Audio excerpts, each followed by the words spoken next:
లంచం తీసుకుంటూ ఏసీపీ అధికారులకు చిక్కారు సిరిసిల్ల సర్వేయర్ వేణు 20,000 రూపాయల లంచం తీసుకుంటూ రెడ్ హ్యాండెడ్ గా పట్టుబడ్డాడు. భూ సర్వే కోసం చిన్న బోనాలకు చెందిన రైతు నుంచి 30,000 రూపాయల లంచం డిమాండ్ చేశారు సర్వేయర్ వేణు.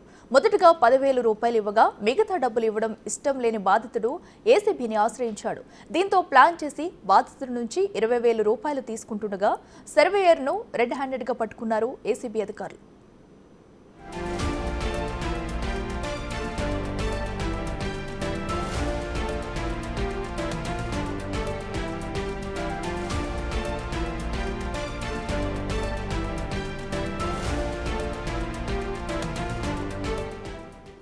మరింత సమాచారం మా ప్రతినిధి శ్రీనివాస్ అందిస్తారు. శ్రీనివాస్ చెప్పండి, సర్వేర్ వేణు అయితే లంచం తీసుకుంటూ రెడ్ హ్యాండెడ్ గా పట్టుబడ్డాడు. సో అయితే బాధితుడు నుంచి మొత్తంగా ఎంత అమౌంట్ అయితే తీసుకున్నాడు, ఇంకా ఎవరైనా బాధితులు ఉన్నారా తన నుంచి ఇలాగా లంచం డిమాండ్ చేసిన వాళ్ళు? డీటెయిల్స్ ఏంటి?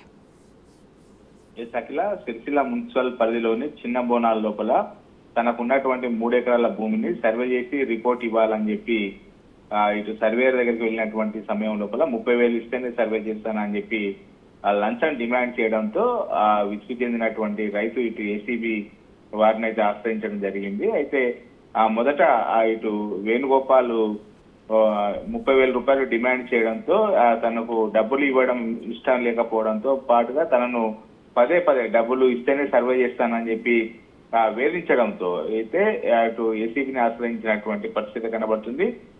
మొత్తానికైతే ఇటు వేణు అనేటువంటి సర్వేయరు ఇప్పుడు ఏసీబీకి చిక్కడంతో సిరిసిల్ల మున్సిపల్ లో అలజడి మొదలైందని చెప్పుకోవచ్చు. అయితే చిన్న బోనాల లోపల 3 ఎకరాల భూమిని సర్వే చేసి రిపోర్టు ఇవ్వడం కోసం గవర్నమెంట్ సర్వేయర్ అయిన వేణుగోపాల్ ను ఇటు సర్వే చేయాలని చెప్పి ఓ రైతు కోరడం జరిగింది. అతడు 30,000 లంచం డిమాండ్ చేయడంతో మొదట 10,000 రూపాయలు తీసుకొని ఆ సర్వే రిపోర్ట్ ఇచ్చే సమయం లోపల 20,000 రూపాయలు ఇస్తానని చెప్పి ఒప్పందం కుదుర్చుకున్నాడు. అయితే ఇతని అసిస్టెంట్ సూర్యవంశీ ద్వారా తను తీసుకుంటా అని చెప్పి చెప్పడంతో ఇటు ఏసీబీ అధికారులను ఆశ్రయించడం కూడా జరిగింది.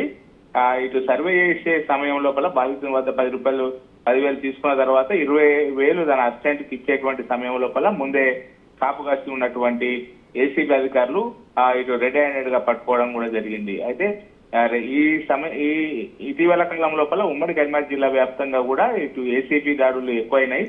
అయినా కానీ ఇటు ఉద్యోగులు మాత్రం మారడం లేదు. ఇప్పుడు తాజాగా ఈ రాజన్న సిరిసిల్ల జిల్లా లోపల సంఘటన కూడా ఇప్పుడు ఏసీబీకి చిక్కడంతో చాలా మంది బాధితులు కూడా ఇటు ఏసీబీని ఆశ్రయించడానికి ముందుకు వస్తున్నారు. ఎందుకంటే ఇటీవల కాలం లోపల వరుసగా ఏసీబీ దాడుల ద్వారా ప్రభుత్వ ఉద్యోగులు ఏసీబీకి పట్టుబడుతున్నటువంటి పరిస్థితి కనబడుతుంది. Akhila. Right Srinivas, thank you.